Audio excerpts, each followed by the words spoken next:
absolute sensation. So that's a good example of using that specific tool.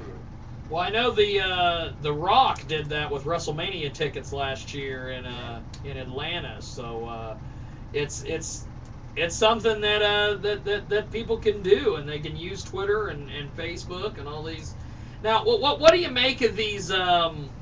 It seems like there's a billion video sharing services: TwitPic, TwitVid, Ustream, Justin TV, all these things.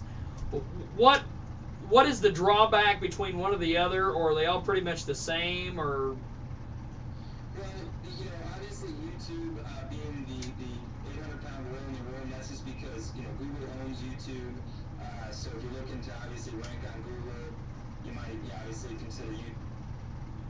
I think we lost him again. YouTube. I think we lost him. Finish your sentence. YouTube. YouTube. YouTube. YouTube. YouTube. What about the YouTube? What about YouTube?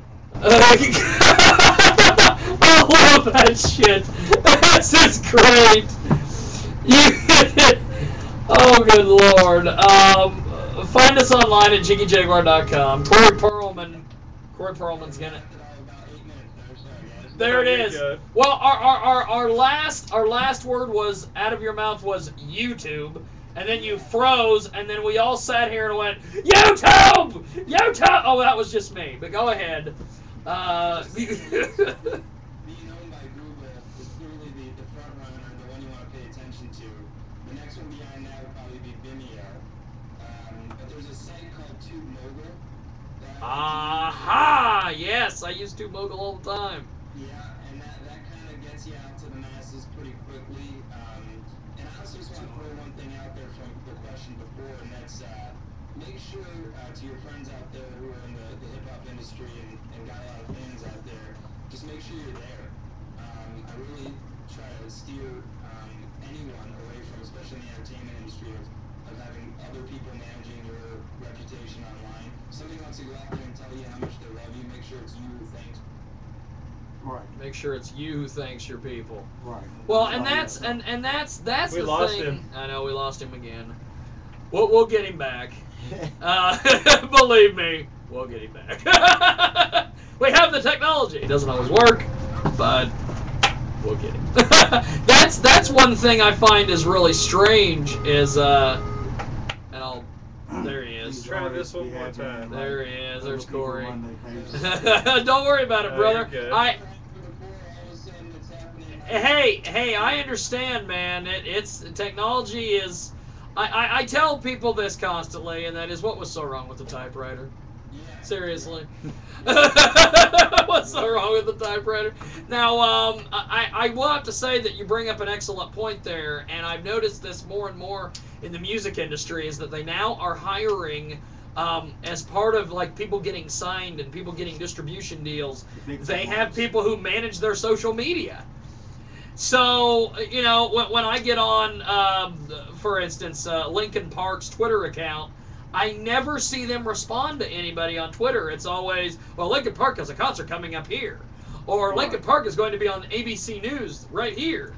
And it's like, it's some random guy that is just on their Twitter account. Yep, they ain't doing it themselves. Yeah, it's really not, it's not the way that platform should be used. We manage accounts for social media, but we produce content, like pages of content. But when it comes to responding to your fans, no tweet, no Facebook post, or anything gets by me without me responding. That's just my philosophy, and I recommend that for anyone who's on the call today or in your studio there. Right.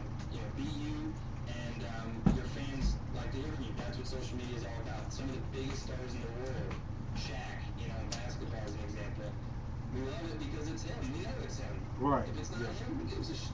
Yeah. Oh, yeah. Don't worry about it. Don't worry about it, brother. Yeah. I understand. If it's not them, who cares? You don't want to sit there and just chat to a page that's nobody. Yeah, it's just attached to a site, and that's it. Now, tell us about some of your projects that you've got coming up, and some of the things we need to be on the watch out for. We got a new book coming out. Like I said, next year, and it'll be more on social media and some of the things we're talking about. Speaking all over the world and probably coming to a city near you. So we actually dropped the V off of our website. I bought the domain from somebody for $1,000. They wanted 30,000 down to 1,000. I thought that was a pretty good negotiation. So it's ebootcamp.com now, and you can follow along with whatever we're doing there. But I just appreciate you guys having me on today, and hope I can help out any way I can. Now, Cory Pearlman with us today. He is the author of Bootcamp, Proven Internet Marketing Techniques to Grow Your Business. Now, how important is it to be on Twitter, Facebook, and some of these places? Because I know there's a couple people, all they do is Facebook or all they do is Twitter. I happen to have all my stuff networked through a service called ping.fm, and sometimes I've heard from various people that are like, oh, well, you need to have certain conversations take place on Twitter and certain conversations take place on Facebook and blah, blah, blah, blah, blah. My response to that's always the same again. It's fish where your fish are. If your people are on Twitter, then be on Twitter. If they're on Facebook, be there too. LinkedIn, same thing. If it's a certain forum that your fans like to be a part of, you should be there. So I never tell a drill bit widget manufacturer to be on Twitter because his people aren't there. You know what I mean? So I hear you. Depends upon where they're at is where you should be hanging out. You do want to be a little careful of those social media management sites. Only in that, let's say for example you want to post a video. Sometimes it doesn't translate to Facebook as well. Yep. So in that case you might want to put it there so it shows up properly. But I use TweetDeck. Ping.fm is good too. Those are helpful. Now, a lot of different social media people anymore are using, like we mentioned, TwitVid and all these different things. Is that a good service, or should people just go directly to YouTube configured to post their video on Facebook and Twitter? I think TwitVid is good again when the time is right. If you're on your phone, let's say, and you're trying to post something real quick or something to that effect, it might be an effective strategy. I do tend, when I want something to show up properly, to go to the source just to make sure that a really good video that I want to share doesn't get lost in translation. Yeah. So I typically like to go to the source when I can. Cory Pearlman with us today here on the world famous Jiggy Jaguar show, and of course you can find him online. He has bought the domain name. It's now ebootcamp.com, correct?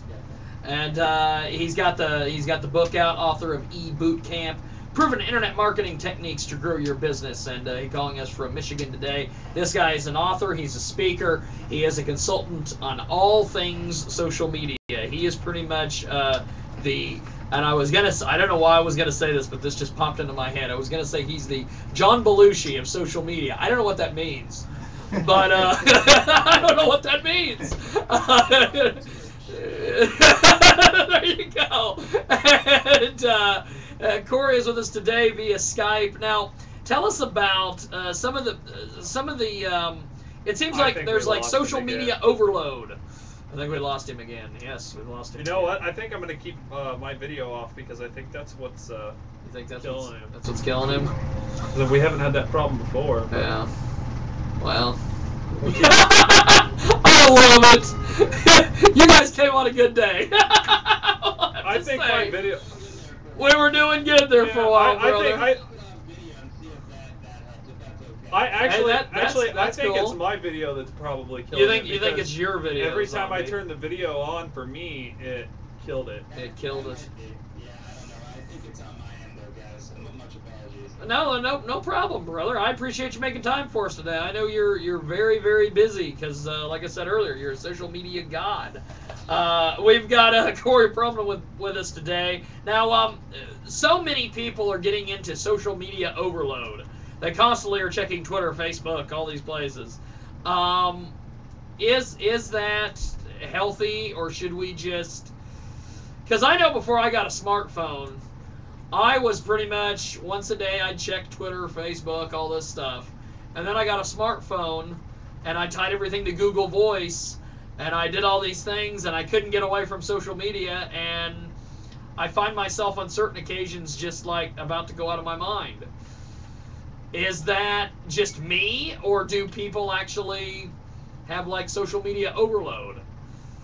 People definitely have social media overload. You have to be very careful. And I recently just had a kid, so that makes it even more complicated to make sure I turn the social media, website, internet, whatever it is, off from time to time. So yeah, I think balance is everything. There are these tools out there that obviously would be more effective in what you're doing, such as like you talked about, Ping.fm or TweetDeck or Hootsuite is another one. Yeah. That a lot of people like to use, but I just say be careful. It is an addiction to some degree, and a lot of it is a lot of noise. I'll again, just trying to talk a little bit towards your audience too. Yeah, be real careful about. There's a great post by the author of 4 Hour Work Week, and his name is escaping me right now, but it was on haters, and it was a really good post because when you write a book or when you write music or publish music or whatever the case may be, you're going to have that world eating at you a lot, and it's not easy. So avoid it at all costs and try to stay on the positive and just know that they're out there everywhere. And the internet is a lot like beer.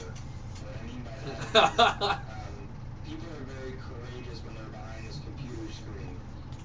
And, yes, they are. Say face to face, they're much easier to say behind a keyboard. So just a reminder that such is life, and pay attention to the 90% that love you, and try to avoid the 10% that are just trying to take you down.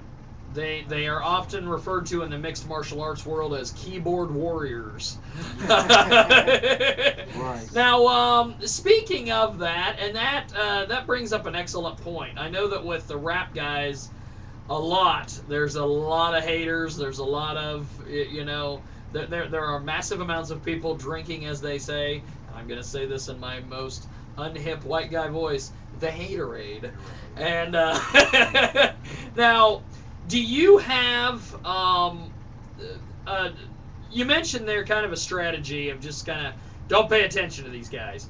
Now, there's a buddy of mine out of Topeka, Kansas, by the name of Papa Joe.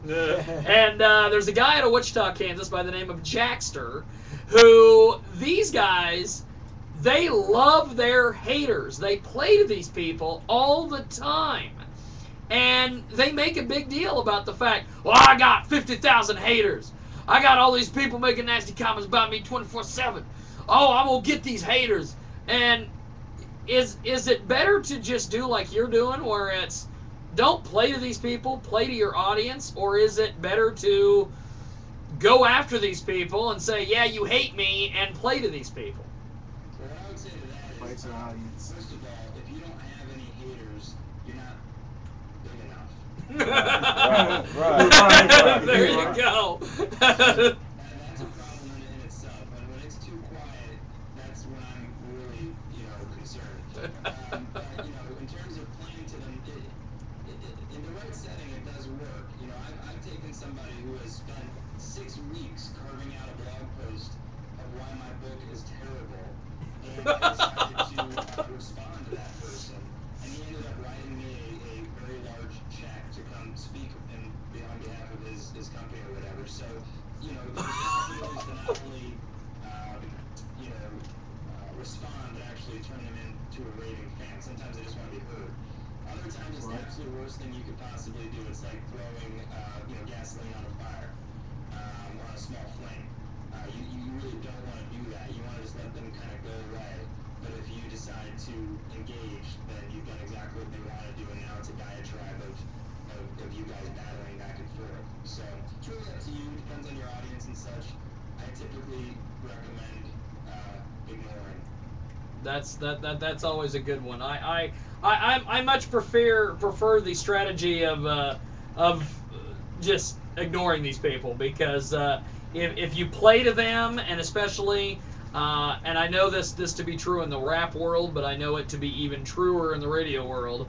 If you play to these people, you end up making them famous, and you end up drawing your audience to their audience and going back and forth. And it's like, I don't want to make them any more famous than they already are for attacking me. So, Exactly. yeah.